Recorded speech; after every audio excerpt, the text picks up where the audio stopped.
Welcome back, episode 4, KalantarKast, and I've got a real rip here for episode 4, haven't I? I've got Sam Black, Uncle Sam Black, Sam Blackballs. You guys by many names. Sam, welcome to the podcast, mate. How you doing? Mate, it's a pleasure to be here, and I'm excited to spend a bit of time chatting to you, mate. Excited. Yeah, I guess before this lockdown, we obviously spent a lot of time together. I work with Sam down at Henderson Advocacy, very similar roles. Sam's just on the phones terrorising. Mate, how's lockdown treating you? Yeah, it's really good. Nothing's actually really changed for us so much. I haven't really looked at it in a bad way. I've just adapted to it. I'm doing a year sobriety this year, so it's actually made the sobriety a lot easier by not going out, but still exercising, still working hard, and just looking forward and enjoying life. Good to hear, man. And you've written quite a novel when we look at the chronicles of Sam Black, so quite a bit to delve into. And Black, tell us where it all started, mate. You obviously you floated around as a child in Brisbane, Tasmania, even a little bit of time in Syria, I think it was, mate. Tell me a little bit about the upbringing. Mate, I'm an only child, so my mother raised me. My father wasn't around, so I grew up with my mum, very loving mother she was. We didn't have much money, but always, provided the lifestyle and I guess the opportunities to be creative. So we lived in a place called Cedar Creek where I actually had a home birth. So I wasn't born in a hospital. Lived in Cedar Creek till I was 11 or 12, I think. I had the freedom of going down to the creek, fishing for eels. Always had animals, horses, goats, ducks, chickens, dogs. Always outside. I wasn't actually allowed to watch TV when I was younger, so I guess it made me create a bit more out the box, you might say. I went to a school called Steiner School, which was a different way of teaching. It was more, I guess, creative.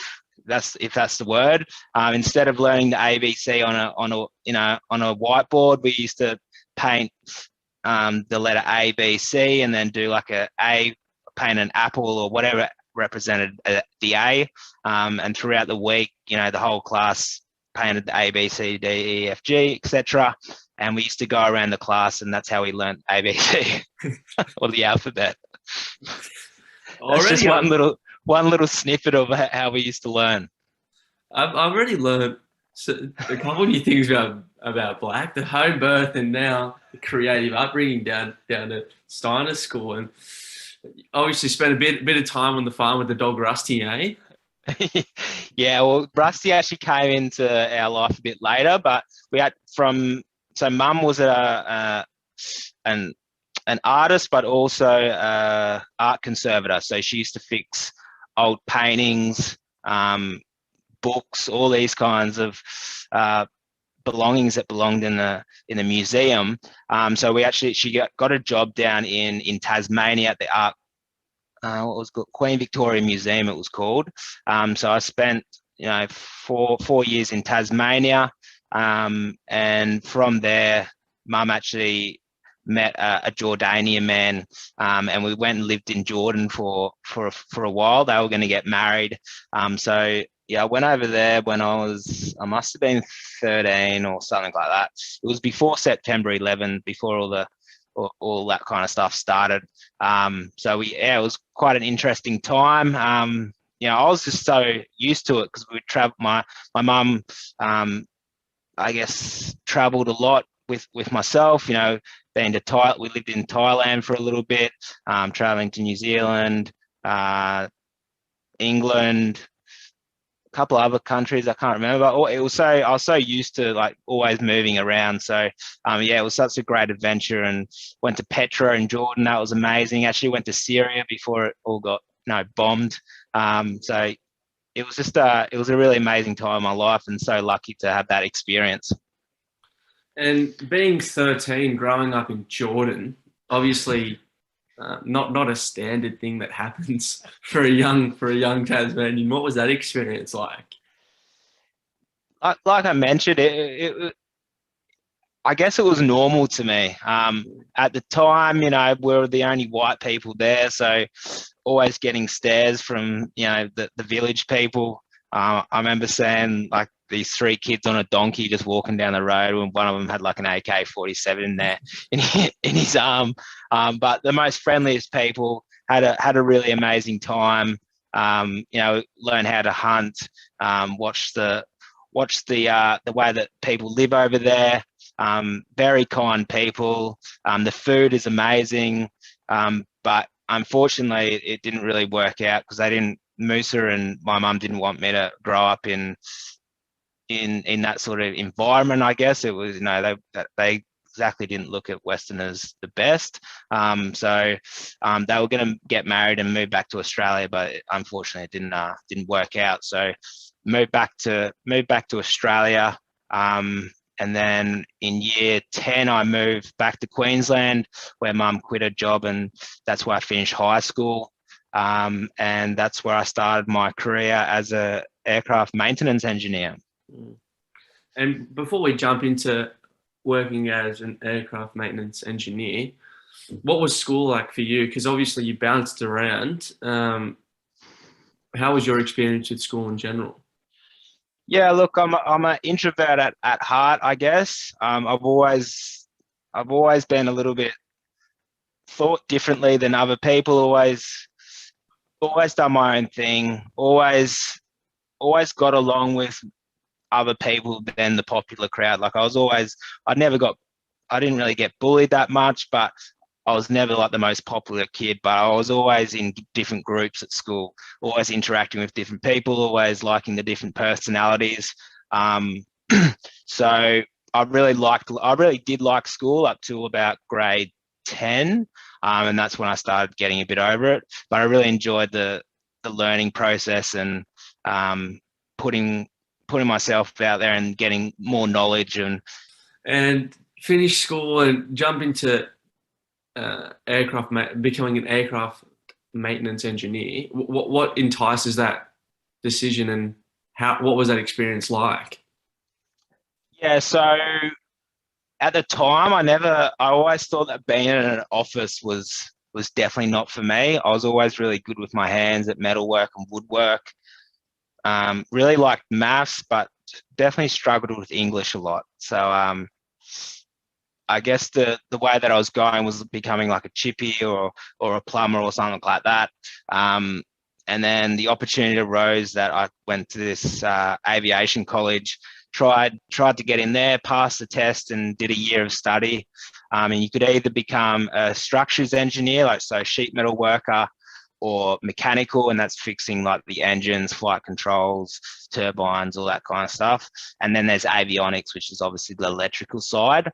So yeah, I really like the structural side because I like building with my hands, building structures, drilling, all that kind of stuff. And that's the avenue that I went down. I had a girlfriend at the time, and I was going to actually move to Adelaide to do my apprenticeship. So I went over and did work experience, and I did that for 2 weeks. I got the job there, but then another opportunity arose to do an apprenticeship in Brisbane at Alliance Airlines. So that's where I ended up doing my apprenticeship, and yeah, it was a really good time. It was working with. I never had a father figure in my life, so for me, it was about surrounding myself with people. I've always looked up to people that are sort of better than me and know what they're talking about, and I always like to push myself. So there's lots of different types of personalities in the aviation industry, and I always surrounded myself with the best tradesmen in the hangar. And during that apprenticeship, obviously, there was a lot of traveling, which I want to get into, and you traveled the world. So talk to me about the traveling, mate. How did it first start, and whereabouts did you end up going? Because I know there were a few trips where you traveled really across the world.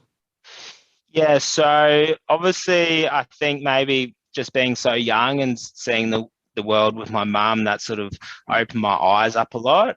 After my apprenticeship, because I had a goal, I guess I didn't know it at the time, but doing your apprenticeship, you have a goal in place, and it took 4 years to get there, and then once you get there, it's like, oh, what's next? So once I, finished that, there was always something in my mind that I wanted more. Like I've always believed there's more than life than going to work 9 to 5. So I quickly learned that at a young age. And so after my apprenticeship, I had a bad breakup essentially, and I just one day cracked it and called up my mate who was going to Europe, and I said, "Oh, I'm coming with you." He goes, "Yeah, sweet." So the next day, a few weeks later, I handed in my resignation, booked my flights to Europe, and spent 4 months in Europe. Running with the Bulls was the opening, I guess, few days of our trip, which was pretty insane. It's in Pamplona, and there's a tradition that goes on there every year where they shut off certain parts of the street, and then they let bulls down, and you just got to run with them. And they essentially, if you get in their way, they what was that? And hope they don't run you over and kill you. Yeah, exactly. I remember this one. This one guy. I was running, and you just you don't see them. You just hear everyone yelling, and you're getting faster and faster, and then your heart starts getting more pumped up, and you're like, "Oh, when are these things coming?" And then you just see these massive bulls just coming out of nowhere. You're like, "Holy shit, this is insane!" And then you just see they're just coming past. And then I remember this one, because everyone wears scarves and white clothes and red scarves and that. And this guy had a scarf on, and this bull picked him. I don't know how it didn't stab him in the neck, but it got through his scarf in between his and his cheek, and it just dragged him for 100 meters. And I was just like, what the fuck is going on? It was so insane. And then, so the whole idea is you have to let the bulls run past you, and then you run into this big stadium. So eventually got to the stadium. It was just like Gladiator. It was people in the stand. There's I don't know, it must be 50 or 60,000 people just screaming, just going nuts. And then all the bulls get put in the back, and then everyone runs into this stadium. And then what they do, they just let one bull out, and it just carves people up. So because there's so many people, you don't know where it is, and then you just hear this, "Wah!" The whole crowd goes nuts. And then the crowd parts, and then there's this massive bull running towards you, and you have to sidestep it. And that I only lasted about 15 minutes in that, and that was enough for me. And then I jumped out. So yeah, that was the first trip, and the first couple of that happened the first couple of days. Yeah, that was insane. And then went to Eos in the Greek islands, spent a little bit of time there, and then I ended up traveling on my own. And I guess traveling on your own teaches you a lot as well. It's a little bit scary at first, not knowing where you're going, obviously being in a foreign country, not having any friends there as well. But it also teaches you how to be resilient, but also put yourself out there to actually go and talk to people that you'd never really talk to. And then, so for about 2 or 3 months, traveled all over Europe, and had some amazing times. And there are multiple trips, of course, but let's focus on this one in Europe. So you start off with the running of the bulls, and then you go to Eos with your mate, separate paths, and you start traveling by yourself. And as you mentioned, very daunting. How do you go about it? How do you plan out a trip when you're by yourself? Yeah, well, for me, especially Europe, it's a bit easier traveling than, say, South America or Central America or India. So there's a bit of a backpacker trail, I guess. And I used Busabout, which was a hop on, hop off sort of service. And that pretty much just went all over Europe and you could plan your trip where you wanted to go. So we went to Ibiza, then Spain, Spain, France, Germany, Amsterdam, back down to Turkey. So I did a sail trip that went for about a week around Turkey, went to Croatia, did sail Croatia, I've forgotten all the other countries that I've gone to, but yeah, it was a lot of it was partying in Europe. But there was also some sort of places that we went to. Went to a concentration camp in Germany, and that was it really made you think about life and how lucky you were. It was it really put you back in your spot of all the carnage and the hatred and the evil that went on there. And so that was quite touching. Love Germany, such an amazing place. All the food there's amazing. I'm just trying to think. It was such a long time ago. You often forget how much you've done. No, I can definitely imagine. And then after that Europe trip ends, is there something that put an end to that trip that made you want to come back, or just sick and tired of traveling, wanted to come back and work again? Yeah, like after 4 months, you get a little bit of homesick. Then I came back, and the whole idea was I started work again at the same place. Got back with my same girlfriend, and then worked for another sort of 8 months. And it was weird because it's going back into like a normal life, and you've had all this freedom and all this ability to do whatever you want, and now you're stuck at this 9 to 5. And by then I'm like, I didn't see myself being an aircraft maintenance engineer anymore. I learned that going to work every day, hanging out with people that didn't want to be there, the first thing you hear is, oh, F this place, what a shit morning, blah blah blah. It's a bad place to be. Breathing in aluminium dust, lots of chemicals. Fixing aircraft is definitely not good on your health. Doing lots of grinding, drilling, sealing, all these things are carcinogenic, and you're breathing them in. And I knew that, all the chemicals that you use, but you think about the money, right? Like I'm earning like at the time, thought $50 an hour was really good. I could go out whenever I wanted. But yeah, I just knew that wasn't the path for me. And it took me what, 6 or 7 years to get out of that routine. But yeah, so I ended up working for another probably 8 months, and I was going to buy a house.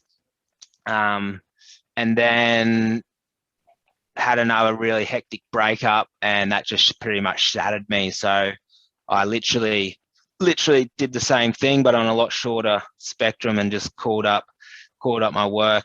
And I went to work because I think that happened on the Saturday. Went to work on the Monday, and I said, look, I've quit. I've already booked a ticket to South America. I'm leaving in 2 weeks. And they're like, well, what do you mean? I'm like, yeah, sorry, I'm out of here. I'm going. They're like, are you coming back? I was like, oh, I don't know. Like I booked a one-way ticket. So. Wow. Okay. Well, we'll get into that. But that 8 months working in a job that you don't like, with people that are dragging you down, how did you make do? Because it sounds like it wasn't an environment that you enjoyed being in. So what's it like going there every day when you don't want to be there? Yeah, look, it's not like I was dreading life or anything like that. But I was just in a bad headspace. So I was coming to work every day with, I guess, the negativity of not wanting to be there. And I was living for the weekend, essentially. That was my escape, waiting for the weekend, going out, getting pissed or whatever it was. And then coming on to Monday and doing it all over again, and listening to the same conversations, and not really going anywhere except for your bank account slowly going up, and hoping to buy a property down the track. And for me, it just sort of got the better of me, I guess. And figured that, look, if I work for the rest of my life up to 60, earning 60 to 100 grand a year, am I ever going to get ahead? Like, I did the calculations, and and it just didn't really make sense to me. So at that stage, I was like, no, this is something that a route that I don't want to go down to. And I used to look at the older boys that have been working in the industry for like 40, 50 years and going, mate, you need to get out of this industry. This is cool, blah, blah, blah, blah. And I don't want to be that old, you know, being so hateful. So that was a big deterrent. Anyway, I had another bad breakup and then, booked that ticket to Central America. And that's sort of where the adventure started in Medellin. Oh, sorry, we went to Miami for 3 days and then, flew into Medellin, into Colombia. In Medellin being the home of Pablo Escobar. That's right. It was such a beautiful country. A lot of partying, but also a lot of exploring the beautiful side of South and Central America. We actually met Pablo Escobar's brother, Roberto Escobar. He, you could go to one of his old houses where he used to hide out. There used to be there's all like bullet holes and photos and then this little secret fireplace which like turned around, and that's where he actually hid when the police raided and they were trying to look for him for Pablo Escobar. And then Roberto Escobar, it was so we actually met his brother there, and he went to jail, and a letter bomb that someone sent like a letter bomb, and it actually blew up like when he was in jail. And it blew up in his face, and so like when you met him you could see all like the scars on his face. It was pretty insane. Well, was like Roberto guiding you around the house? Is that how it worked, or he was just there while you're at one of Pablo's? Like you could do like a tour of the house, and then he was just there with his, I think his daughter or something like that was there as well. So you could just walk around the house freely, and then you could go talk to him, but he couldn't. There was an interpreter, so you could ask him questions, and then there was I think his daughter interpreted. Wow. Did you get any words of wisdom from a Roberto Escobar or something? Any takeaways from that conversation? I can't remember the conversation, but it was, I think he told the story about the letter bomb, or the bomb that was in the letter that got sent to him. Loose. Oh. Colombia. What was that? Sorry. So you go Colombia. Where to from there? What was that journey like? So we spent probably like 3 or 4 weeks there. No, about 3 weeks. Different capital cities. Then we traveled mostly by bus all around South America. Went to Ecuador, Peru, Chile, Argentina. And then Uruguay, and so I went to like Iguazu Falls, which was amazing in Brazil. Brazil, of course. Went into the Amazon, lived in the Amazon for like a week, fishing for piranhas and swimming with like the pink dolphins. That was pretty incredible, actually. Like you just flew in on this dodgiest plane. Like I was so scared flying on this plane. I thought it was going to crash, and then you land on this like dirt runway, and then just like in the middle of the jungle, and then there was like a tour group sort of thing, and you jump on this like little boat and just cruise down the Amazon, and then you stay on this hut like on the river. No way. That was really incredible. Iguazu Falls, that was amazing. The salt flats in Bolivia, that was insane. Scuba dived in Galapagos Islands. That was crazy. Then all the food, all the adventures, all the partying, of course.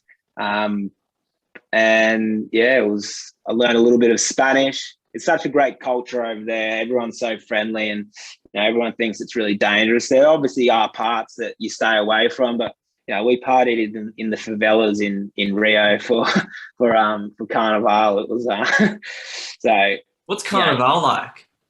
Mate, insane. It's just millions and millions of people on the street that just party for like weeks on weeks. We were there for 3 or 4 days, I think, and it was just it's just non-stop. So what happens is there's lots of little street parties, so you can go to all over the town and just go to these like massive gatherings, and then everyone's just drinking on the beach. Lots of dancing, lots of just craziness. Wow. Yeah. So you partied in the favelas, lived in the Amazon, and for this second trip, obviously there was a pretty bad breakup that enticed it, getting a one-way ticket to South America, South and Central America. Was that something you were trying to find, or is it like, was it more of an escape, or was it like a journey to try and, figure some stuff out? Yeah, it was just a journey. It was a journey. Like I was so confused, I guess. I was confused where I wanted to go in life. I always knew that traveling was really important. And that was just the I guess the trigger to make it all happen. I guess it was always there in the back of my mind. I never sort of had the guts to quit my job, because quitting your job that you're so used to and earning good money for me was a big decision. There was security there. Everyone thought I was insane. Like, how can you leave? Like, what are you doing? You're just going to like this country in South America. Like, you're going to get your head chopped off. Like, are you insane? Like, everyone thought I was crazy. I was like, look, this is the path that I'm going down. I'm gonna love it, and enjoy it. And it was like the best decision that I've ever made. I just met so many amazing people. I learned so much about other cultures and how people live, and how lucky we are in Australia. And I don't know, it just opened my mind up to be a bit more caring for people, a bit more loving, but also the ability to not be scared in life. Like I think, especially for me, there's certain parts that in my mind that I find scary, but it's just your imagination. So it definitely made me a stronger person and who I am today. And yeah, it was such an important part of my life. Gold. And okay, so you traveled through South America. How long was that journey altogether? So that was 6 months. And then, so we spent 6 months in Central South America. Then we flew back to Colombia, and crossed the San Blas Islands, sailed across to Panama, to Central America. Wow. And when we sailed across, it took about a week. But when we sailed across, we had a big night before, and we had to get up really early and go on this sailing boat. And they had this massive storm. Like, the captain said they'd never had swell like that big for like 20 years. So it was like 10 meters swell. It was I was like, is this bloody joke? And we had to like take shifts of driving the yacht. So I had a shift at like 2 to 3 in the morning. Like, just like, you used to just look down and the whole boat would just like go down this massive wave, and you go up this wave. And I was like so hungover. I was like, this is the worst. I was like spewing up. But wait, so they let you steer a boat? Do you have any experience? Like, and you were guiding. How many people were on this boat? There would have been, I don't know, probably like 15 or 20 people, I reckon. So 15 or 20 people have just trusted hungover man that they've never met to sail them across from Colombia to Panama. Yeah. Look, I just don't ever see that happening in Australia. Yeah, because obviously the captain, he briefed us on what we have to do, and if anything goes wrong, like wake him up or anything like that. Mm. But you pretty much just had to like keep on track with the GPS, and everything was fine. But yeah, I was happy for that night to be over, because the rest of the trip was really pleasant, and it was sort of like through the San Blas Islands. It's like sort of like lost a Rastafarian. So you rock up to these islands, and people with like big dreadlocks and smoking weed, and it was a funny time. Wow. And out of that's just insane. You know, we've had a lot of conversations, Blackie, but some of the stuff you're saying is just brand new. And so that's a lot of countries that you've just listed off. Out of all of them that you visited, someone traveling, where would you recommend them to go? Look, every country is completely different. Like Central America, I absolutely loved. Like we went from Panama, then all the way up into Mexico. So, look, Mexico was amazing. Had such a good time there. Brazil was insane. Argentina, the women there are just like next level. And then I've surfed in Fiji. I've surfed in Cloudbreak. I don't know if you know that wave, but it's a massive wave. Surfed at the most craziest wave I've ever been on. So it just depends what I guess you're into. You know, like the food over in Europe's amazing. The culture there. It's I don't know. I don't have a top. I don't have the top country because everything's so special to me. Yeah, it's a bit of a backhanded question. But what guides a journey like that? So you start in Medellin, and what guides you through? Is it just the way that the bus goes? Is that how you decide where you're going? Yeah, you sort of pick out a route of where you want to go. You say, I want to see as many countries as possible, and you have your Lonely Planet guide book. And you go, look, if I go here, we'll spend a few days here, then we'll go here, then this place looks good here. And then you sort of just draw a little map, and then you just go, each day is different. That's the beauty of it, not knowing where you're going. And you meet new people. They're like, oh, we should go here. This will be really cool. So then you go hang out with these type of people, meet new friends. Then you go to another group, and that's the beauty of traveling on your own, because you see places that you never think that you'd ever see before, just of hidden gems and having those conversations with random people. Okay, and I can imagine that makes a lot more sense, because when people say like traveling changes you, when you're meeting such different people from such different cultures and traveling and living with them, it makes a lot more sense as to why your mindset would shift.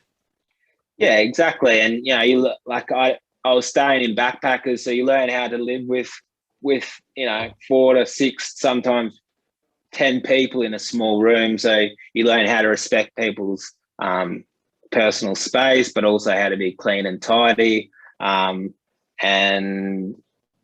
it's the adventure, it's the unknown, which gives you a bit of a thrill. And it's just, to me now, I guess it's a bit it's so distant. I've forgotten so much about it, but yeah, I think it's the unknown. That's the beauty of it. That sounds pretty dope. And obviously all good things have to come to an end. So when did the end of that journey, when did that journey end and coming back? Yeah, so I did. So we traveled in Central America for another 4 months. Ended up in Mexico. Mexico was just insane. It was just I just love it there. Like, we dived with whale sharks. That was one of the most incredible experiences of my life. Dived this deep hole it's called the Deep Hole, I'm pretty sure, in Belize. It's this massive, I think it used to be an ex-volcano, and you scuba dive over the top, and then it's like this deep, massive hole that you just keep going down and down and down. And you scuba diving with bull sharks and all these kinds of things, which is pretty insane.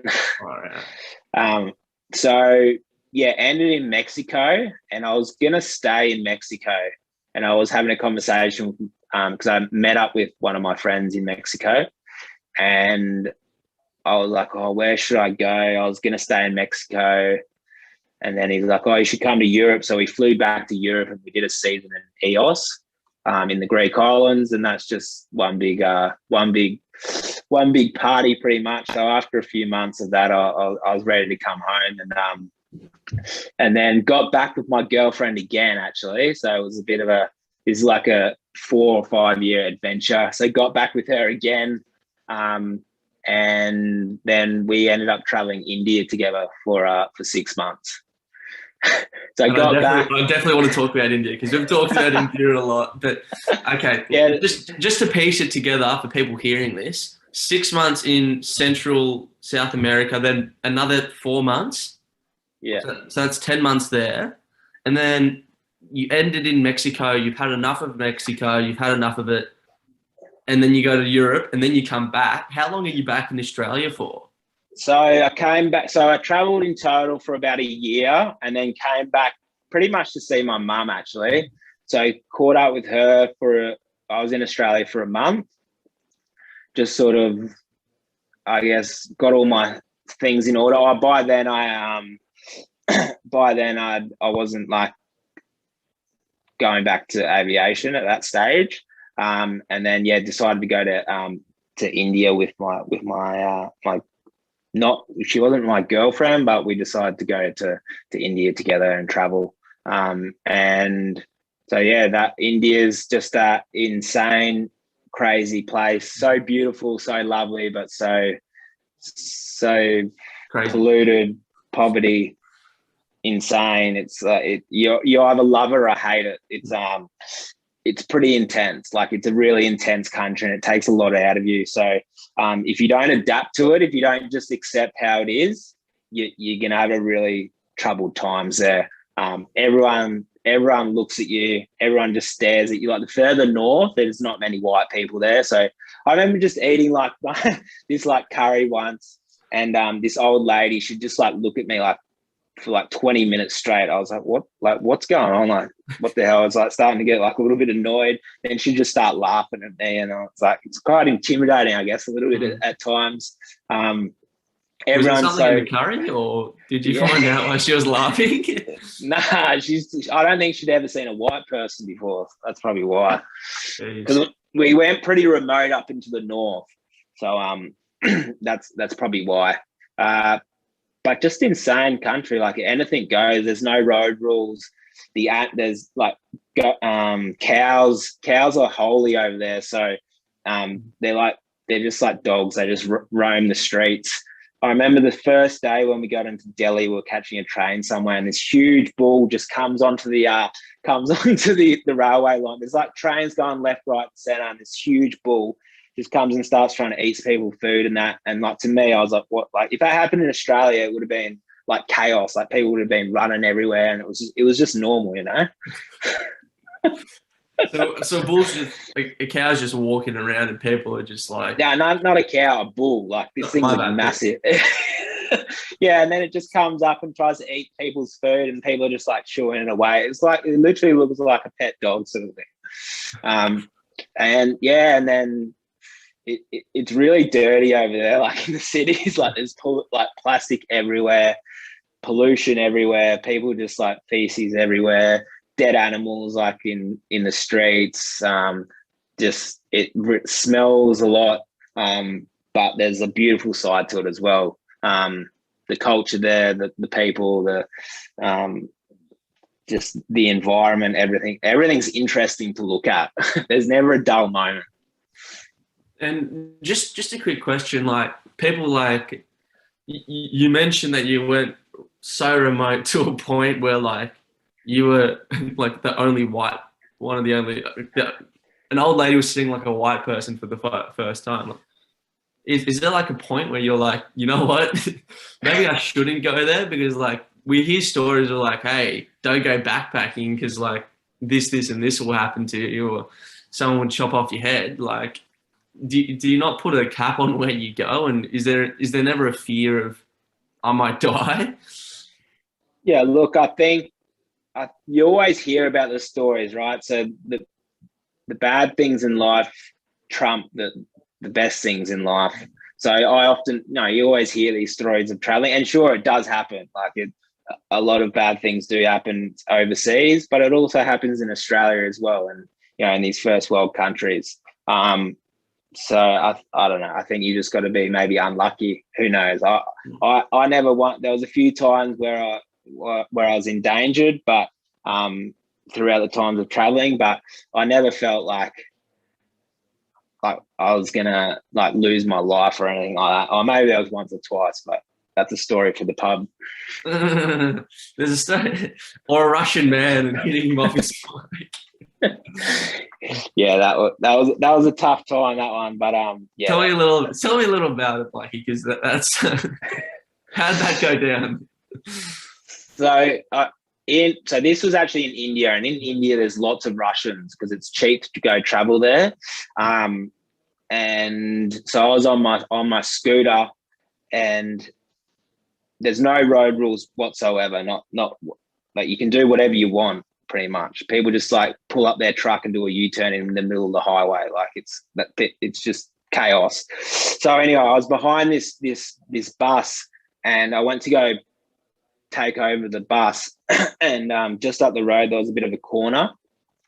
There was plenty of time. If you go on the normal speed, you would have had time to like obviously see me and slow down. So I started taking over this bus, and then out of nowhere, this guy on this like Harley Davidson, they're Enfields they were called, and he had his girlfriend on the back, and he just come flying around the corner, like in the middle of like the road pretty much. And I was like, oh shit. So I slammed on my brakes, got behind the bus, and then I just hear this like crash. I was like, oh shit. So I looked behind, and then this guy had like obviously seen the bus, seen myself, and got scared and like lost control and like crashed. Little did I know that the rules are if someone crashes, you stop, and if they get up and are alive, you just keep driving. Like I didn't know that was the common rule. I was told later. So if they walk, you pretend like it didn't happen. Yeah, it doesn't happen. Like it's just, and you get having your day. So What? So I was like, oh, so I stopped and did a U-turn, and I was like, pulled up, and this Russian, he was like, I don't know, he must have been like 6'4", bald head, just starts going ballistic at me. I was so scared. I was like, oh my God, this guy's crazy. He's gonna kill me. And he just started going off about like how his bike's damaged, and his girlfriend's in the bush, like all cut up. I was like, mate, like we need to like help your girlfriend here. He's like, nah, just starts going off, like, give me money. I was like, look. By this stage, there's like probably like 10 Indians. It's like a bit of, not a fight circle, but they just surrounded us. Like, oh, what's going on here? Like a bit of commotion. And I was like, oh my God. And I was trying to tell this guy to like help his girlfriend. Anyway, and then he snatches the keys out of my bike, and I was like, oh, fuck, here we go. This isn't going to end well. So this argument went on for like another 10 minutes, and I'm like, mate, you just need to calm down. Misso, his girlfriend's still in the bush, like bleeding. I'm like, mate, let's get you. What will happen? You get her on, I'll take her to the hospital, it'll be all fine. He's like, nah, just starts going, I don't know how to do a Russian accent, but just going ballistic. And then I was like, oh, fuck this, I'm over it. Went to go grab my keys, and he just like pushes me, like just like chucks me back. I'm like, oh, and then I was like, all right, this is getting serious. By this stage, this is probably going on for like 20 minutes now. By this stage, there's probably like 40 to 50 Indians just like come out of the woodwork, and just a big circle, and they're all just talking like, ooh, what's happening here? There's two white people about to fight. And I go to one of the Indians, I'm like, what am I supposed to do? Like, because most Indians can speak English. And he's like, oh, you just need to get your key back. And I was like, oh, fuck. So I was like, bro, give my key back. And in my head, I'm like, this guy is absolutely going to destroy me. Like one hand on my skull would crush my skull instantly, I reckon. This guy was massive. Anyway, so I was in my head, I was like, I'm just going to have to try to like fucking knock him out with one punch. Otherwise I'm going to like, get killed here. And so anyway, I was like, nah, that's not a good idea, Sam. So then I just kept on. So you got to hit him. So then I just kept on negotiating with him. I don't know what happened in the end, but he ended up giving my keys back. I think I said, look, I'm going to get your girlfriend on the back. So he gave my keys back, and I just said, jumped on, and just like drove off. Just did. So you legged it? Yeah, I legged it, bro. And what I found out later was that because the Indians told me to go, like there was literally like, you couldn't get out of this circle. It was like a big fight circle. And I asked the Indian, I'm like, mate, what am I supposed to do? He's like, you just need to get your bike back and drive off. So that's what I did. And then so later that afternoon, I went to one of my friends who'd been living in India for like 20 years, been going back and forth. He was an expat. And I told him the story. He's like, oh, he just started laughing. I was like, what? He's like, oh, you made the most stupidest decision. You don't turn back and go to see if they're all right. Are you insane? Like, are you stupid? I was like, well, that's what you do in Australia. They're like, nah, not in India. These things don't happen. That's how you get badly hurt. And he goes, the only reason that you got away was because the Indians make up the rules, sort of thing. So if they believe that whoever's in the wrong, they'll blame the person. So they believe that I was in the right and it wasn't my fault. Otherwise, if it was my fault, they would have like kept me there. And if I tried to run away, they would have bashed me or something. That's how disputes are handled over in India. There's no police. Like, police don't give a fuck or anything like that. I'm speechless. I'm speechless. Okay, so let's. I'm sure that we could talk about stories for the rest of the day, but I'm trying to piece this together. So you quit your job. You get a ticket and you go in on a Monday and say, "Hey, mate, I'm leaving in 2 weeks' time. See you later." You go to Central America, start in Medellin, the home of Pablo Escobar, meet Escobar's brother, travel around there 6 months, and then like an extra 4 months, and then you go to Greece, enjoy Greece. Overall, that's like a year, and then you come back to see your mum, and then go to India 6 months. Just a side question, like all that adventure, surely like how do you have this endless sum of money? Were you working while you were over there, or?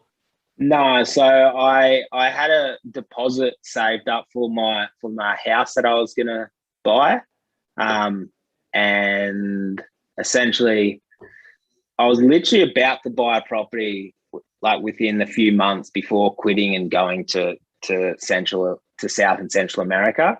So I had a fair bit of a deposit saved, and then I spent all my money on traveling. But you managed to like keep it for 18 months. Like that itself is pretty impressive.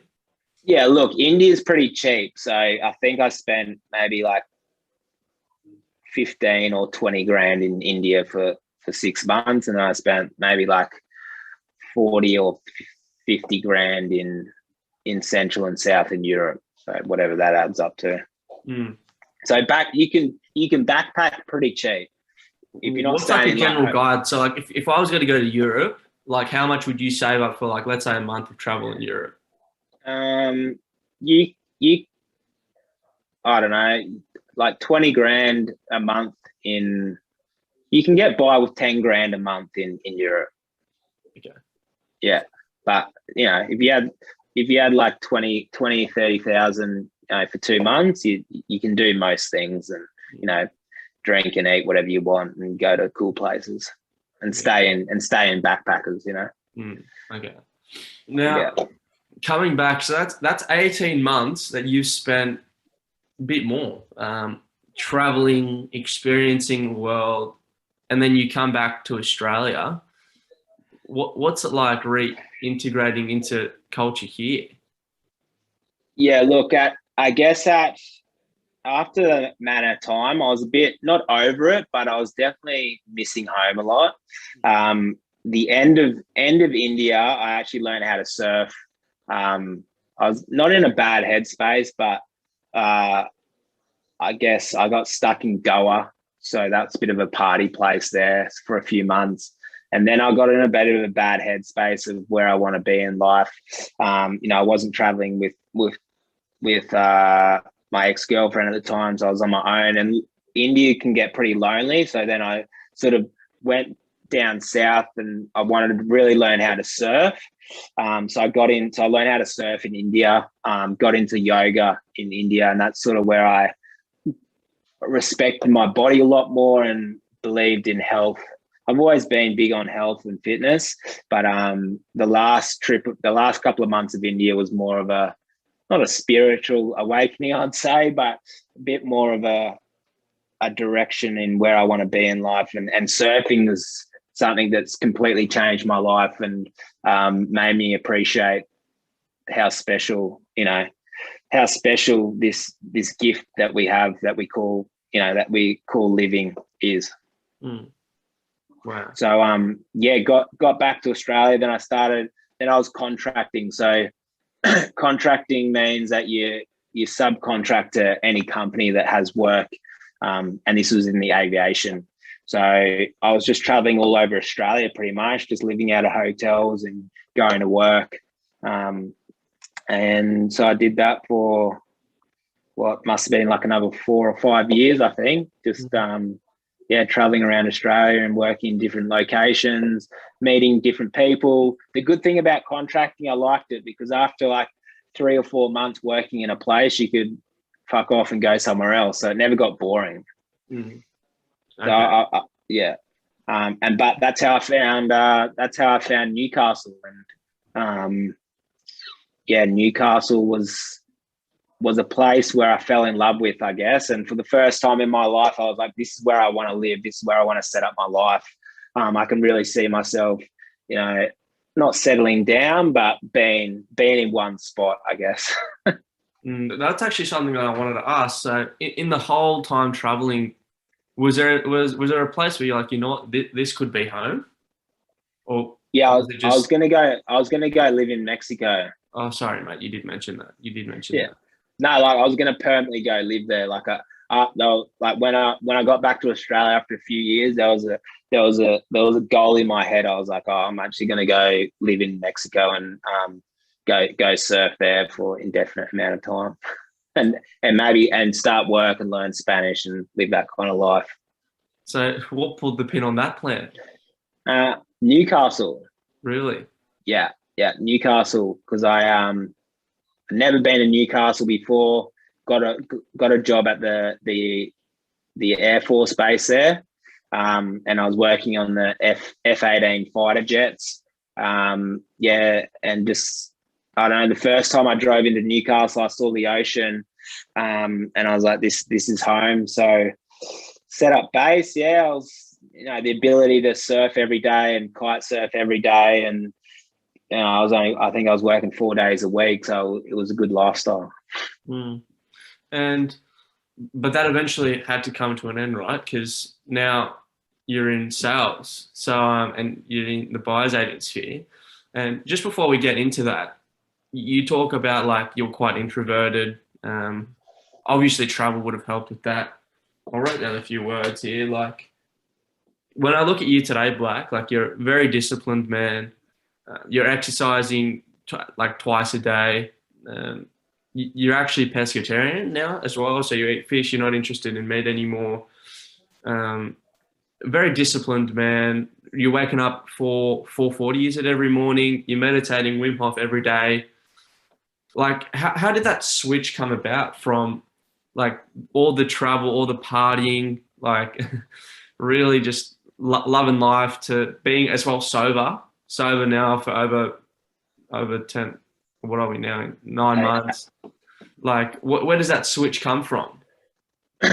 Yeah, look, I think discipline sets you free, right? I always had the I guess not the knowledge, but the gift of the unknown and not having any structure. It actually plays on your mind a little bit as well. And I guess after a year and a half of traveling, I was a bit over of not having any structure in place. So for me, I really enjoy, they're like tiny little goals each day. And if you can tick them off, that it's a little bit of a mindset change and a few points for your mind to go, hey, look, we're kicking goals. We're achieving something today. And this is just through the education I've done, I guess, through listening to different people. I'm always trying to learn new habits of life and new ways to make your life better and more successful, but also a more easier journey so you can achieve the things that you want in life. Powerful. And now you're contracting in Newcastle. still in the aviation field 4 days a week. How did the change come about to where you are in this field now? Yeah, well, like I mentioned, I guess earlier in our conversation, I always knew there was something bigger for me. So I forgot to mention that earlier, earlier before I moved to Newcastle, like I wasn't in contact with my dad at all. I had a lot of hatred, I guess, within myself, and I didn't really know where this anger came from. So I actually did a lot of work on myself and ended up doing this this work called Landmark, and it's a way to live your life more empowered and achieve the things you want, essentially. So I ended up doing this work, and I got in contact with my dad, it was a massive thing for me, like being able to accept that this guy's in my life now and calling my dad. I could never say dad. Like, I hated the word saying dad. If anyone asks what my father did, I said, oh no, I don't have a dad. He's never there. So being able to accept that, he wasn't there in my life, and me thinking that he didn't love me or whatever it was, and stories that you make up, being able to get over that and acknowledge it and then create a relationship with him. Like, me and him are best mates now. So that was a big turning point for me. Now having a relationship with my little brothers, like my 2 half brothers and 2 half sisters, that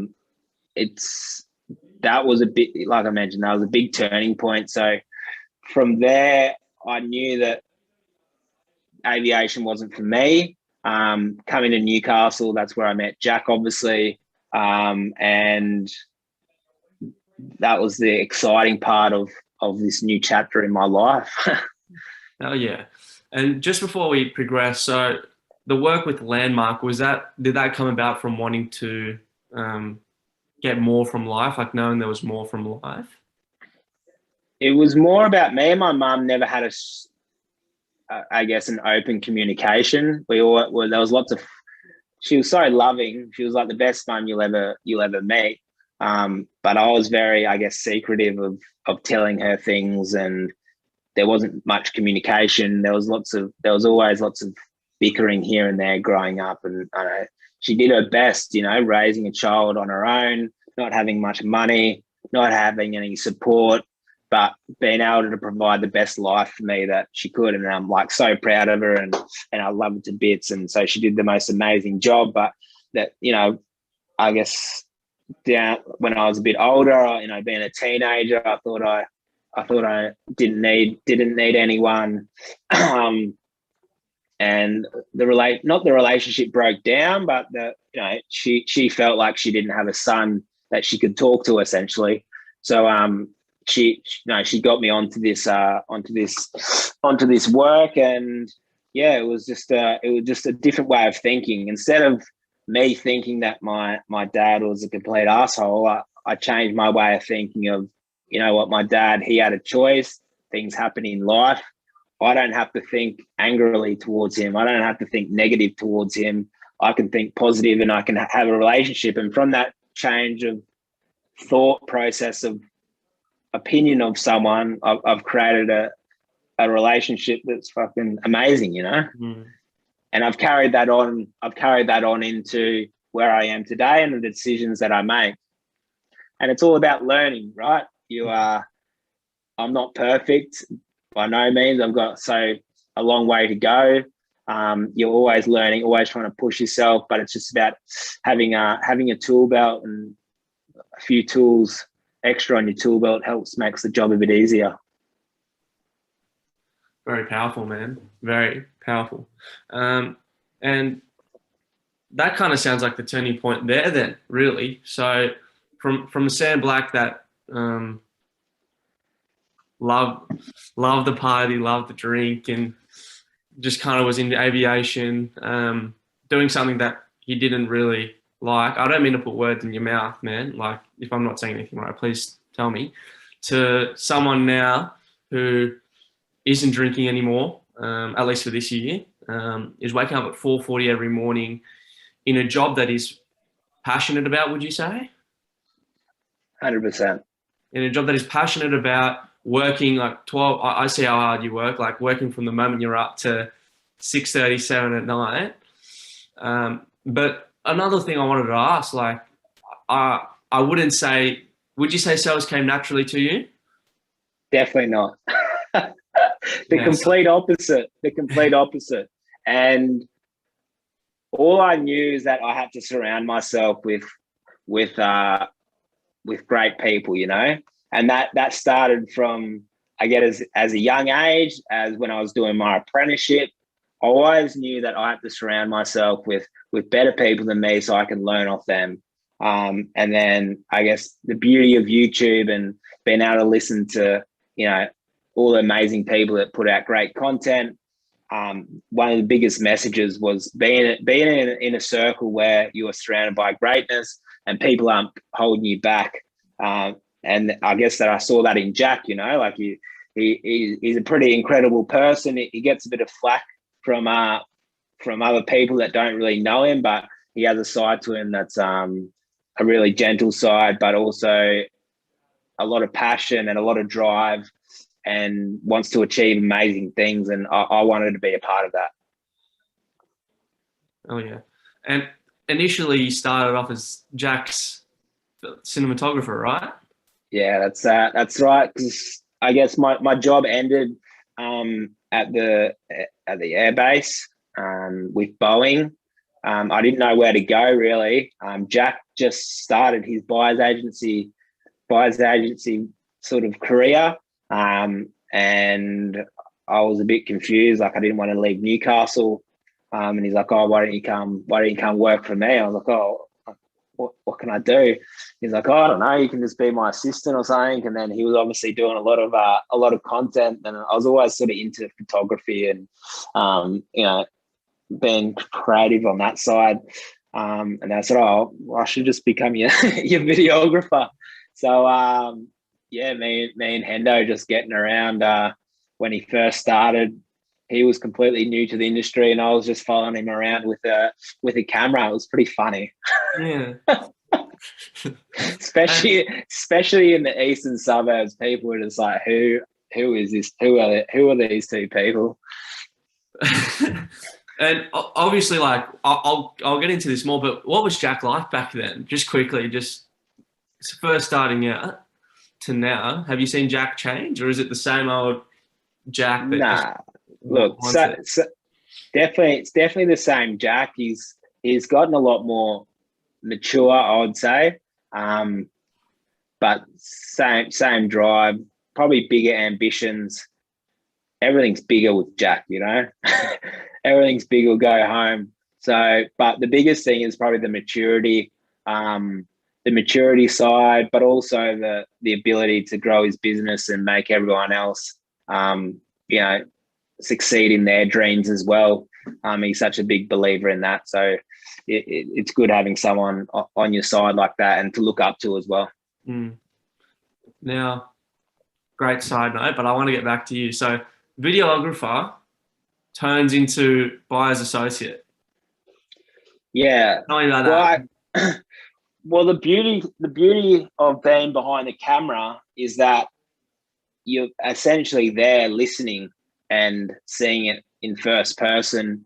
And then I got the experience of, you know, sitting at the computer and editing. So it was double information of what Jack was saying. He's very knowledgeable in the market. He knows how to buy a property. He knows a lot about investing. And I was just absorbing that every day. So that got me excited, I guess. After nearly a year, I guess for me, it was about trying new things. And this thing, I've tried it, and it wasn't for me, the videography thing. And I always had in the back of my head, I was like, oh, I really like this sales kind of role. It's exciting. It's always pushing yourself further. And that's when I made the switch, I guess. And now we'll talk about not being a natural salesman and how that evolved. But now that you've been doing it, how long have you been doing it for? It'll be coming up to, well, I reckon, or essentially a year, but I would say 2 years with the videography. Yeah, of course. Yeah, I agree. Do you think this is what you'll be doing until you won't be working? Do you see yourself in this field for the long run? Look, for the next, I'd say next 10 years, definitely this realm. I see it as maybe a gateway. I've always looked into developing, even when I was younger. But I haven't really thought that much ahead at the moment, to tell you the truth. But where I see sales so beneficial for me is that it's going to lead into areas where I never thought I'd be able to, with the confidence and the ability to talk to people, because that's essentially what it is being able to be confident in front of people and talk to anyone, and be entertaining, charismatic, educational, all these things that people look for in a person. So I definitely know within myself, it's given me a huge confidence booster. It's given me the ability to keep learning. It's making me want to learn more, but also how to speak with a bit more content and enthusiasm. So look, you use sales everywhere, right? It's a negotiation tactic that you use to go when you go to order a coffee, or you go talking to your girlfriend, or in the surf. You're always talking, you're always interacting with people, and it's about having great conversations, I feel. And is that the reason why I think even from when I started in February to now, which is August 18th, you've just developed so much as a salesman. Your confidence is so much higher on the phones when talking to potential clients. Like, what does that come down to? Where have you found that confidence, and where have you learnt it from? And where are you pulling your information to make yourself a better salesman? It's just practice, I think. Mate, when I first started on the phones, I couldn't even have a conversation. I was like, I look back now, it was so funny. So it's just practice, and hard work, putting in the hours, constantly looking for new information of how to better yourself, and just repeating. It gets repetitive. It's not exactly exciting. It's the same shit over and over. And it's just refining your skills. Getting rejected 90% of the day, it's definitely not for everyone. But for me, I love it. I like the thrill. I like the chase. I like looking to interact with people. I like having cool conversations, and you can look back on all your hard work, and when you buy someone a property, it's a pretty amazing feeling. And when you look at yourself now, have you seen that confidence in yourself increase? Yeah, definitely. It's a slow process, and because it happens so gradually, you often forget how far you come.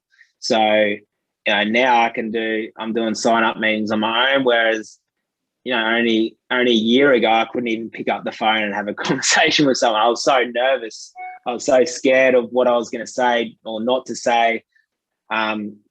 Dealing with people that aren't exactly the most, I guess, nicest people to you on the phone, dealing with rejection, all these things, you just get immune to it. I just see it as a fun job now. I look at it in a different way. I look at it as a game. Well, that's the ability to make it fun. Oh yeah. Obviously, I know you're working as well, so I better start wrapping it up. But just a few quick-ish fire questions. What motivates you now? Like when you wake up, what motivates you? Mate, especially now, what's happening in the world, just the ability to actually wake up, right?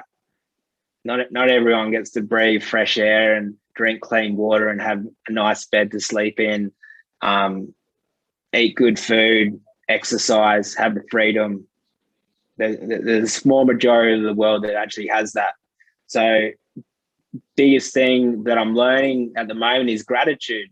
having gratitude and not getting down. I have a lot of I know there's a lot of self-doubt in me, and it's something that I'm constantly improving and constantly just acknowledging, and that it's only my beliefs and it's not true. So I have to constantly remind myself that these are things that you've learned in the past, and if it's not a positive way of thinking, then why go down that avenue? So that's a big thing for me. It's being happy with where I am at the moment, because only 6 months ago I wish that I was in this space where I am now and doing the things that I'm doing and enjoying the process, not the outcome, from the wise words of Jeffrey Dowett. Oh yeah. And you just said that self-doubt. When it comes to overcoming it, is it just saying, how have you overcome your self-doubt? I know you just touched on it, but I really want to know, like, in a bit more detail.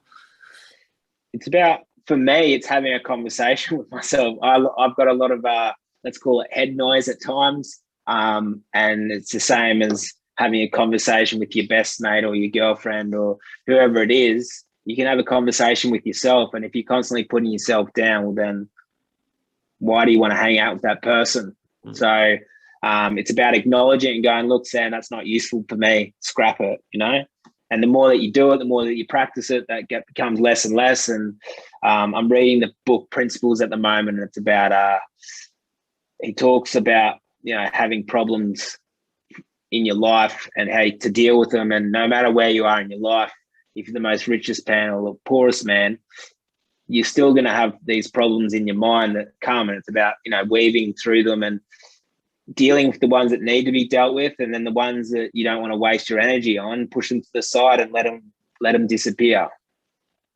You answered my follow-up question, which is what you're reading. So that's that one tick. Big Ray Dalio's Principles.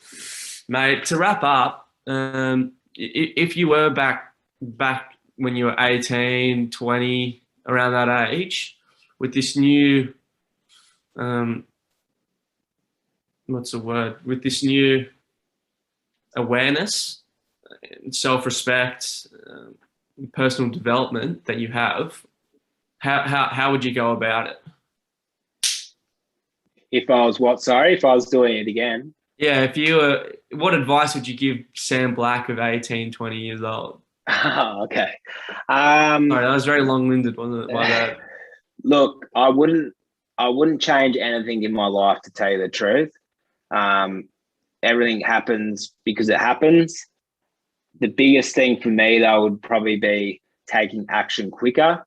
But I wouldn't be in this space if I didn't go down that route anyway. So, who knows where I could have been if I stopped drink. The biggest thing for me is drinking alcohol and doing substances. I guess it was my way of escaping. I partied probably 10 to 12 years, especially overseas, every weekend. It was just a way to escape, not have to deal with your problem, not have to deal with the boredom, not have to deal with feeling fresh, because when you're feeling fresh and your mind's active, you always want to be doing something, and if you're bored, well, then you're just going to dive down into these substances to take away the pain. So look, I never think that I was a drug addict or an alcoholic by any means, but I definitely abused it in a way that made me think differently of myself. So yeah, look, am I ever going to drink alcohol again? Yeah, for sure. Am I going to drink it every weekend? No, never. Like this year of sobriety that I'm doing, it's been like the best thing that I've ever done in my whole entire life. It's been a goal of mine for so many years, and I always knew that I was addicted to alcohol, and I could stop whenever I wanted. And this just proves it, like I'm nearly finished a year and I don't feel like drinking one bit of alcohol ever again. So yeah, that was probably the biggest advice for me would be, and for anyone out there who's like, if you're drinking excessively and going out every weekend to escape your shit job or all the pain of not being able to do anything because you don't have any hobbies or anything like that, like, go out there and fucking find something to do and be active and start treating your body with a bit more respect. Blackie, I've got to say, it's been real to sit down and have this conversation in a bit more of an intimate setting, because I think we have this conversation a bunch. Big Uncle Sam Black does drop a lot of knowledge around the office. So, mate, thanks so much for doing this. Thoroughly enjoyed it. And mate, I wish you all the best. Mate, you're a legend, and it was a pleasure coming on it. And I look forward to having many conversations and being in your presence in the future, mate. Thanks, mate. We'll talk soon, sir. Yeah.